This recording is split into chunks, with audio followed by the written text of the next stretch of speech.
Ito ang Wow Trending. General Torre na corner at mga executive secretary ni Marcos Jr. sa ikatatlong pagdinig bukas sa Senado patungkol sa issue ng pagdala kay former President Rodrigo Roa Duterte sa ICC sa The Hague, Netherlands. Matandaan na noong nakaraan sa ikalawang pagdinig sa Senado sa committee ni Senador Amy Marcos, absent ang mga tukmol na sinungaling na kampon ni Marcos Jr. na sila si DND Secretary Gibo Chodoro, Secretary Advisor Eduardo Anyo, DILG Secretary John Vic Rimulya at si DOJ Secretary Boying Rimulya. Bukas, kahit ayaw nilang dumalo pero mapipilitan silang umaten dahil may subpuena na sila. Kasama din sa ipapatawag sa Senado ni Senador Amy Marcos at Senador Bato de la Rosa ang may-ari ng ginamit na eroplano at ang piloto. At ayon pa nga sa kumakalat ngayon na balita sa social media na ang may-ari daw ng sinakyan ni former President Rodrigo Roa Duterte na eroplano ay pagmamay-ari daw di umano ng isang oligarko na si Ramon Ang. Sa picture na ito, makikita si Senador Bato de la Rosa at ang kasama niya ay ang kanyang mista na si Johnny Gulia, piloto in command of RPC 5219 G550 aircraft na nakaregistered with Pacific Asian Pearl Airways Incorporated na sang ginamit para dalhin si former President Rodrigo Roa Duterte sa ICC sa The Hague, Netherlands noong 2017. Tinanggihan ni former President Rodrigo Roa Duterte ang offer ni Ramon Ang na bigyan siya ng business jet. Puro mayayaman at malalaking negosyante ang nasasagasaan ni dating Pangulong Rodrigo Roa Duterte nung siya pa ang Pangulo. Kaya ngayon, gumaganti ang mga yan. Hindi na sila papayag na may dugong Duterte na makaupo. Sino ang kakampi ni Marcos? Di ba ang mga malalaking tao na mga negosyante? Si Duterte. Tayo lang ang kakamping mahihirap na mamamayan. Tayo lang ang nagtatanggol sa kanya. Kaya kahit alam nilang tagilid na sila sa eleksyon, wala silang pakialam kasi pera ang pinapagalaw nila. Yan ang masakit na katotohanan. Kahit alam natin na kayang ipapanalo ang PDP, kaso pati kumilik, hindi na natin alam kung ano ang mangyayari. Diyos na lang ang bahala, hindi mananaig ang kasamaan nila. Dati nga ay top supporter si Ramon Ang kay PRRD sa mga projects niya. Ngayon, isa din pala siyang naging daan para maisakatuparan ang kidnapping sa nangyari kay PRRD. Malamang there is a good deal between SMB and government after that. Talagang mga mayayaman kasali sa pagpapabagsak kay dating Pangulo, di kasi sila nakaporma nung nakaupo pa siya. Ito ang pinakamalaking mali sa ating mga politiko. Hindi sila nagtatrabaho sa bayan ng maayos, ginagamit pati ang main in uniform para manggipit. Sa kapwa politiko, ang main in uniform din. Yung iba ang mga korap na nasa drugs, minsan mga criminals din. Pagsama-sama, walang lugmok na ang bansa, pati ang mga negosyante, mga bulok na din. Magandang araw mga kaibigan. Pag-usapan natin itong pinaka-latest post ni Senator Amy Marcos tungkol sa pangatlong Senate hearing sa pagka-aresto, pag-kidnap kay PRRD. So ito ang kanyang pahayag. Be true now, please. Magpakatotoo na kayo. Please lang. Mabuti at nagdalawang isip ang administrasyon. Pero sana hudyat na ang kanilang anunsyo ng pagnanais ibunyag ang katotohanan na sa wakas maliwanagan ang sambayanan patungkol sa totoong mga pangyayari.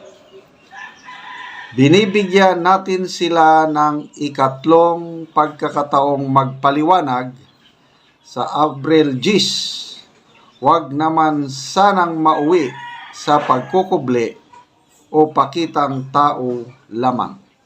Magpakatotoo na, please lang. Senator Amy Marcos, April 7, 2025. Okay. So, lumalabas ngayon, medyo panalo si Senator Amy dahil bumigay na ang administrasyon, mag-a-attend na ang mga inimbitahang cabinet officials and other mamaya pangalan natin sino-sino yung mag-attend. Sigurado mag-attend si General Torre. Huwag kayong mag-alala. Okay, so zero attendance. Dinedma ang kanyang second hearing. Nung nagpapirma na siya ng subpoena, ayun, medyo na alarma na itong palasyo, kaya pumayag. Mag-a-attend na yung mga iba. Hindi pa naman lahat. Okay. So magbasa tayo ng mga comments ha. Mamaya sasabihin ko sino yung mga sure na mag-attend. Okay, sabi ni June Di Guzman, bagay kayo ni Digong, Madam, vibes to the max.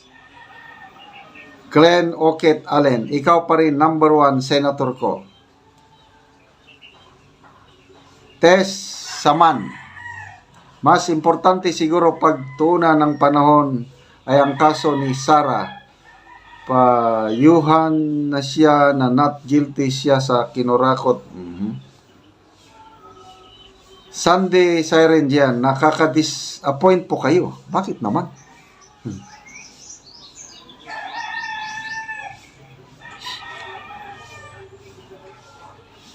Minus 34 ka na dito sa amin. Bakit minus 34? Go, Senator Amy.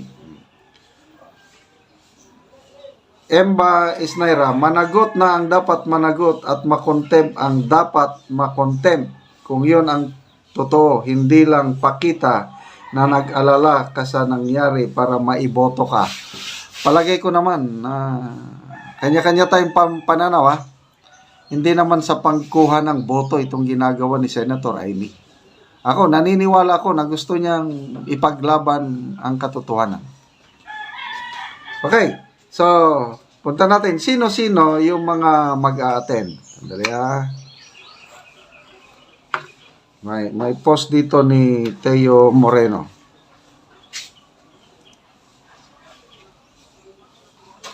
Ito.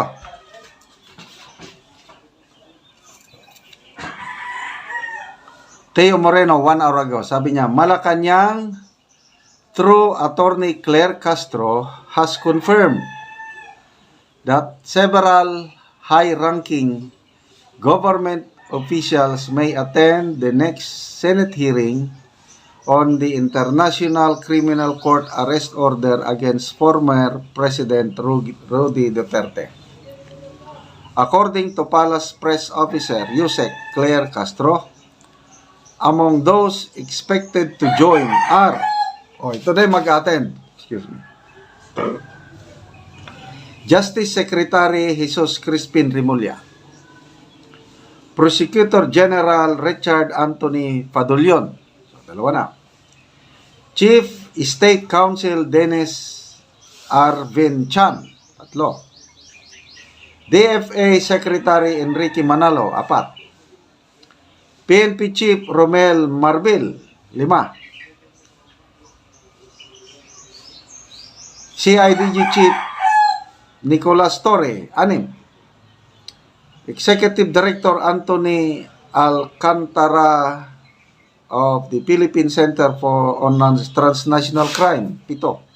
And Department of Migrant Workers Secretary Hans Kakdak. So, 8 yung pinangalanan, kinumpirma ni Yusek Claire Castro na mag-a-attend sa next Senate hearings April 10. Okay. So, magbasa tayo sa mga comments. Teo Moreno, sabi niya, Senator Amy, please ask the right questions. Subpoena the pilot too. Oo nga, bakit ang pilot wala? Siguro isusunod yung pilot. Emerald Dripcher, the problem is those people listed to attend the Senate hearing already memorized the script and already attended their fellowship for their scripted drama. How can they add the pilot if they did not give him his script?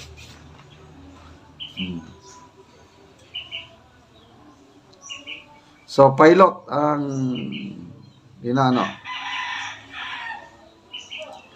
Anasia Momina, sabi, group study before thesis defense. So ang speculation ngayon, di ba, hindi sila nag-attend ng second hearing, nag-group discussion muna para may susundin na script. Ito, wag tayong madismaya pagdating sa hearing kasi sabi ni Senator Escudero, pwedeng i-invoke ang executive privilege. So kung may tanong na alanganin sila, sabi executive privilege, hindi namin sasagutin yan. So wala rin kwenta. Ang maganda lang dito, sabi ni Senator Alan Peter Cayetano, si General Torre hindi siya kasama sa executive privilege. Kaya kasi ang pinakasentro lahat yung pag-aresto kung legal ba o illegal. Hindi ma-invoke ni General Torre ang executive privilege dahil hindi naman daw siya cabinet official, sabi ni Senator Cayetano. So, abangan po natin April 10, pangatlong hearing. Okay, mga kaibigan, salamat sa inyong pagsubaybay sa ating channel. Nakakatulong kayo ng malaki sa